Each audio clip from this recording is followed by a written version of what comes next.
This is a card with a graphic. This is a graphic of a car. This is a graphic car. This is a graphics card. And this too is a graphics card. So the actual packaging itself of the VTBook is pretty unique. It's got this kind of pull-out pamphlet sort of thing that also doubles as the driver CD case. You can see that there, as well as the spec sheet. We'll go over that in a bit. But, you know, the main attraction is, of course, the VTBook itself. And let me just say right now, this looks more like a case that you would be taking a piece of jewelry out of, and the fact that it's got its own little carrying case as well that flips open really sells the point that this was meant to supposedly be like this high-end fancy sort of mobile item. So you've got this DVI to VGA adapter here. That's really not too big of a surprise. Then you've got the card itself, which is a cardbus card. There's not really anything much more to it. So it's mostly advertised for it being like a multi-display solution, since DVI can have up to 2 displays at a time. And there's a little bit of extra space down there as well. I think you could probably fit a bottle cap in there. Maybe even 2 bottle caps. Just, it fits. Hey, bottle cap storage. Anyway, let's... That bit is just over now. I don't know. Maybe that was a little bit too forced. Anyway, yeah, let's just kind of put these aside and take a look at the pamphlet. So the quick start section is, you know, pretty standard. It's just saying, hey, install the drivers, and then plug in the card, plug in the monitor, turn it on. Whoa! But more interestingly, once we get past like the whole quick use stuff and saying, hey, don't plug it in while it's powered on, except it also says you can turn it on and have it plugged in and unplugged and whatever, is the actual quick reference part. So we've got this whole thing here talking about how it's got a Trident XP2, which, as you'll see in a little bit, it's actually a Trident Cyberblade XP2, and probably, to my knowledge, one of the only examples of that graphics chip being a discrete solution rather than being integrated into a chipset. You've got the power consumption figures, the impact on battery life, funnily enough. It's got 32 megabytes of GDR memory, though whether or not it's actually at 266 megahertz is debatable, as I'll demonstrate later on when we're going over the power strip options. And most interestingly, 3D acceleration. This is a 3D capable card in a cardbus format. So this card is originally intended to, you know, be a integrated graphics solution, and normally it's connected over an internal AGP bus. But in this case, given that cardbus has a subset of PCI available on it, I think that this is probably just hijacking that for use in actually running things. It's kind of similar to how Express Card is just PCIe but external.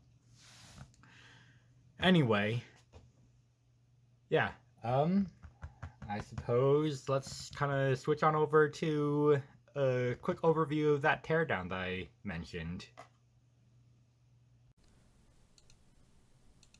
So I won't be tearing down my own card per se, just because, you know, being a PC card form factor, it's not exactly something that's going to go back together once you tear it down. But there is this Russian language blog from around 2016, I'd say, based on the comments on it, that does do a teardown. So we'll be looking at that instead. So you can see here, it's just kind of going through some stuff on IDIS64, but the more interesting parts here are, of course, the actual teardown. So you can see here, we've got the Trident Cyberblade XP2 chip here with the part number of 9990. And as mentioned before, this is a integrated graphics solution that, for whatever reason, Trident also made as a discrete chip.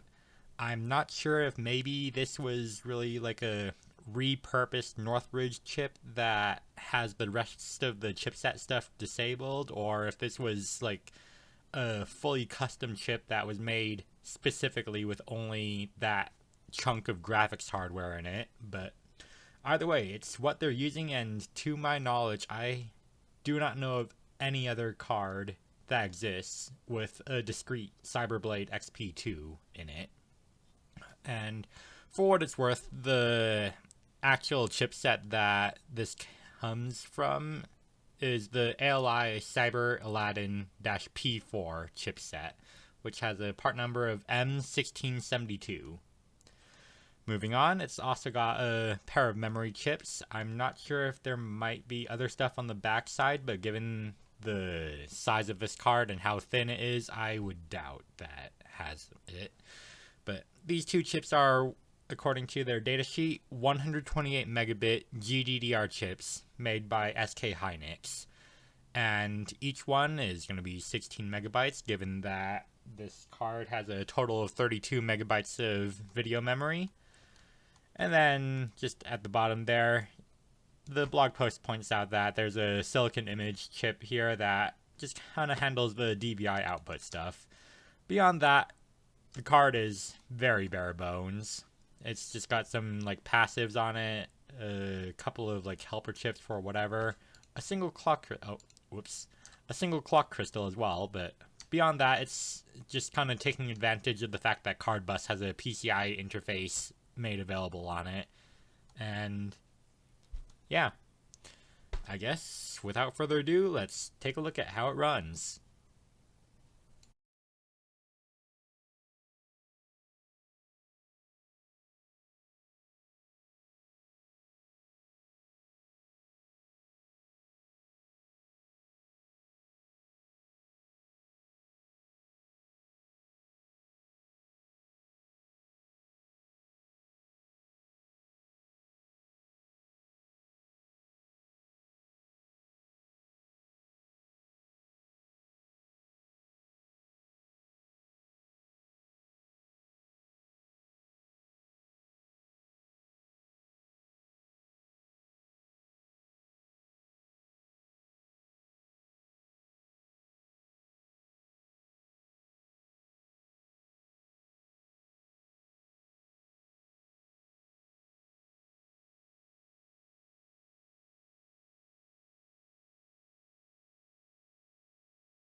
So it ended up being that it seems OpenGL does not work on the VTBook. I mean, the actual driver for OpenGL shows up in IDA64, but in practice, across both Classic Cube and, as you can see in a moment here with the GLXS benchmark, there is zero visible difference between running it in supposedly hardware accelerated OpenGL on the left, and running it with just the built-in GDI Generic CPU software rendering OpenGL on the right. So I think the VTBook in practice is only really able to accelerate Direct 3D, not OpenGL. Because at least with Direct 3D, if you try and run something that is expecting hardware accelerated Direct 3D and you don't have the card plugged in, then it'll complain. And you can also see a difference when you clock up or clock down the VTBook, as you'll see later in the video. So for that reason, I completely omitted Classic Cube from this final edited video, even though originally I did record a segment on it.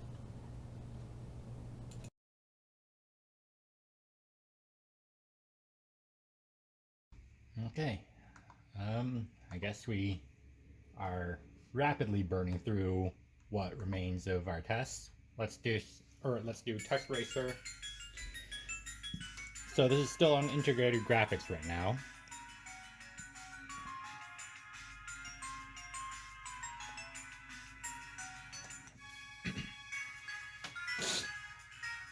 Or not integrated graphics, this is on GDI Generic.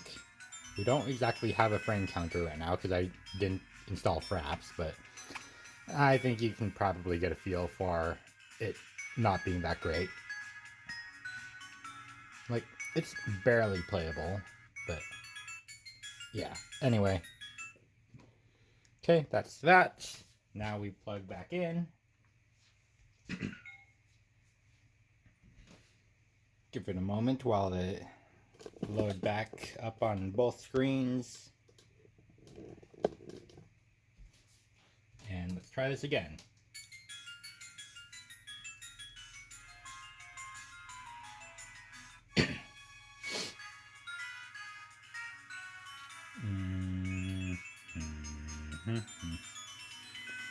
Still does not look like it's doing all that great.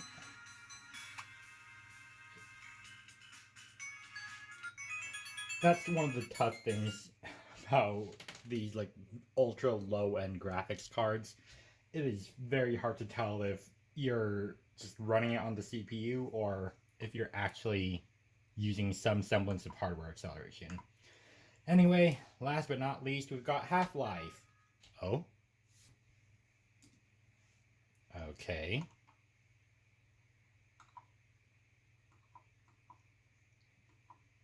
Oh, it just crashes.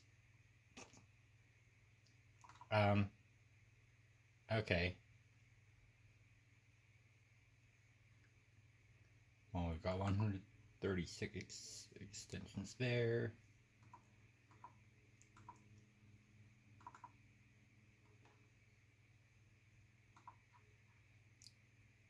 All right. Well, that was a little bit underwhelming. I think the verdict is that the VTBook is very clearly intended to just be a 2D accelerator. It can do some very limited 3D acceleration, but past that, no. No, don't even attempt to use it for any sort of gaming or anything.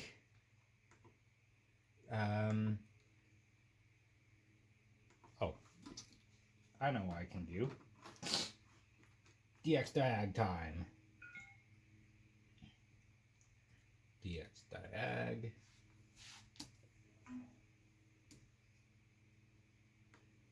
Okay. Oh, okay. So we've got our Trident XP.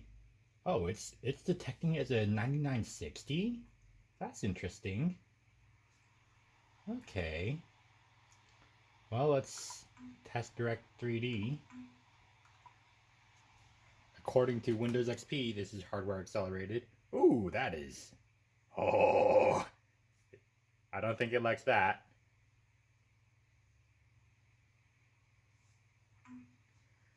Okay, that did in fact run. It wasn't happy about it, but it ran. Okay, DX8 surprisingly does better than DX7.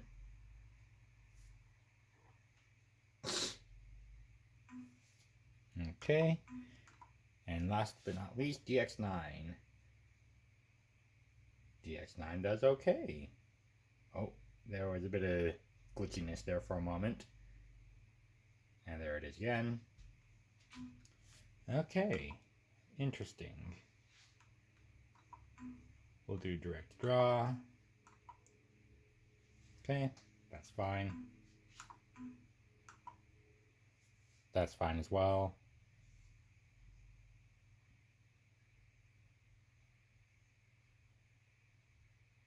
How long is that going to go for? Okay.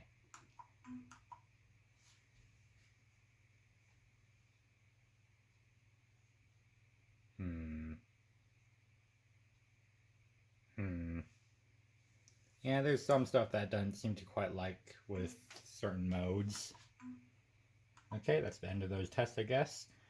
Interesting that it's detecting the chip as a 9960. I don't remember what that is off the top of my head. Let me search it up real quick on the side.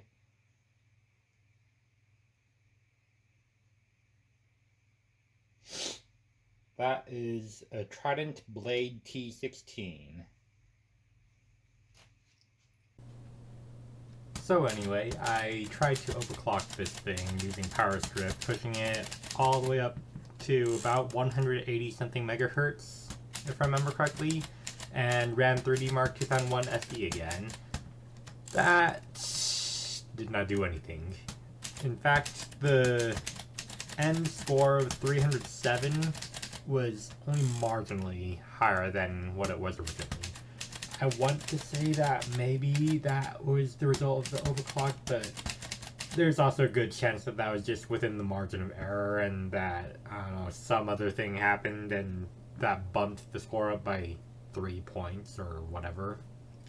Anyway, yeah. Thanks for watching this video. This graphics card sucks, but it was interesting to look at, and I'm probably not going to really use it as anything other than, you know, its intended solution of being a multi-display adapter ever again. Bye.